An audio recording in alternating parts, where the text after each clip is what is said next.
Hi everyone, welcome to Watch It Played. My name is Rodney Smith and it's day 2 of the GAMA trade show.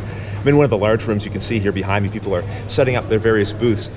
But unlike a more traditional, consumer-focused kind of convention, retailers here aren't bringing several copies of their games. It's more the variety of what's in their catalog that they want to be able to show retailers, give quick demos for, so that retailers can then make a decision about, oh yeah, this would be a good game for me to stock in my store, and then potentially talk to a distributor here at the event, maybe place an order for that game. So there's not really going to be a lot of direct sales happening here, I wouldn't say, although there may be some.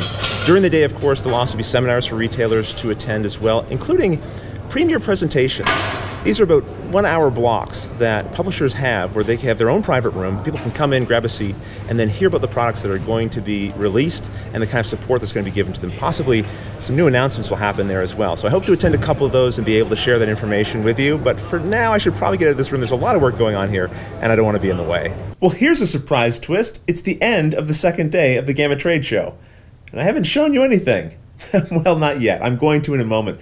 I realized after having attended a few of the different presentations that I might be able to do a slightly better job of cutting down and summarizing the information that I think would be most relevant to you as a viewer of Watch It Played.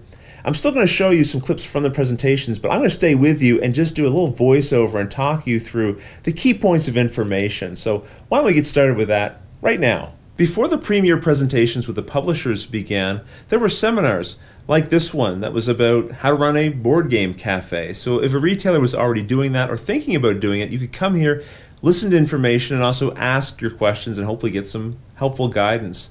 Or here was a presentation on role-playing games and how to introduce them in your store to new players. And there were other seminars as well that you could attend. In this video, I'm going to primarily focus on the Upper Deck presentation. And in future videos, I'll cover some of the other publishers as well. So look for those. Upper Deck was excited because Legendary, one of their premier games, is going to be featured on tabletop. And any game that is featured on tabletop sees an immediate boost in sales. So that's good news for the game and fans of the game, because it means that you're going to see a longevity to this particular game that they're releasing. And they're reassuring us that they're going to be keeping all of the expansions in stock as well, except for the Fantastic Four one. That one's being discontinued. And they smirked and said that they weren't going to explain why. My suspicion is because of the movie deals between Sony and Marvel, and there really hasn't been a meeting of the minds there. So Marvel has been backing away from promoting some of their properties, probably in an attempt, I'm just surmising, so please no one sue me. My sense of it is Marvel's not going to promote and push a product that another company is then going to reap the benefits of. So until perhaps Marvel gets that property back, or some other arrangement is reached with Sony, you might not see Fantastic Four getting the same kind of license push in not only board games but other properties as well. Secret Wars is the next big expansion announced for Marvel Legendary. I don't know all of the details about this upcoming Marvel storyline in the comic books, but essentially, and this has been done in the previous storylines, the various universes of Marvel are colliding. And when I say the various ones, I mean like the traditional 313 Marvel Universe, Ultimate Universe, the cartoon universe, like the X-Men cartoon. So Wolverine from that cartoon will be fighting the Wolverine from the 313 universe, plus the Wolverine from the Ultimate Universe. And whichever one survives, that's the Wolverine that will continue in the ongoing Marvel Universe. So that's the thematic story around it, and this expansion will be representing that with over 350 different cards. Here was another surprise announcement. Upper Deck, which is really pushing and expanding their gaming line, is going to be releasing a Euro. Right, a traditional Euro, although it has a rather unique theme. It's called Bring Out Your Dead, and the idea is players will be bidding to get their dead relatives onto the death cart and get it out to the best plots so that they can collect their inheritance. So it's meant to be a morbidly humorous family game, simultaneous play. So regardless of the number of players, the game should take approximately the same amount of time, and I believe they said somewhere in the range of maybe 30 to 45 minutes. The Legendary system has been quite popular for Upper Deck, and they introduced the Aliens world with an encounter set. And this is a different style of play than maybe what you saw in our Marvel Legendary series.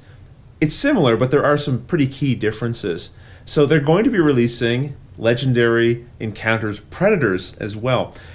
In this gameplay, there's going to be a couple of different options. All of the players can play as the humans, fighting predators, or they can all play as predators, fighting humans. Or you can have one predator and the rest of the players are humans. So a few different ways of mixing it up. And of course, you can mix this set with the alien set to have aliens versus predators as your gameplay. They also discussed the Versus system, which they're bringing back. That was a collectible card game that Upper Deck had several years back and then discontinued. But it's not going to be in the collectible format. So think of it more, think of it like a living card game. They can't call it that because that's Fantasy Flight's terminology. But essentially, that's the format that you're looking at here. The base set is going to have 4 playable decks in it, and all of the copies you'd need of every card that's included. So sometimes in the living card games, you may only get 1 or 2 copies of certain cards, so people find themselves wanting to buy multiple core sets to get all of the copies that they need. So that won't be the case in this situation. And they are going to be making some slight tweaks to streamline the rules of the game. And I really think what they're doing there is trying to recognize that games, since Versus was first released, have evolved, and they want to kind of bring the system up. But these are minor tweaks. The game will essentially play the same way. They also announced that they'll be releasing a Crow board game. Now, this is not within the Legendary system or any of the other systems as far as I realize, but a brand new board game property based on the Crow intellectual property. And I believe it's a many versus one style of gameplay. And they also talked about Firefly Shiny Dice, an upcoming push your luck game in the Firefly universe. Of course, many people were excited about that. This game was designed by Scott Morris. Some of you might know him from the Crits Happen YouTube series. So that's exciting for him. I'm very pleased for my friend, and I look forward to trying this out myself. To wrap up, they also talked about organized play and their continued desire to support that for their different games that they've released. And that's essentially everything that was announced there throughout the day and throughout that presentation. I was tweeting out screenshots of the slideshows, so some of you might have seen that already. But for those of you who haven't been following me on Twitter, hopefully some of this information was new and interesting to you as well. But until the next episode, thanks for watching.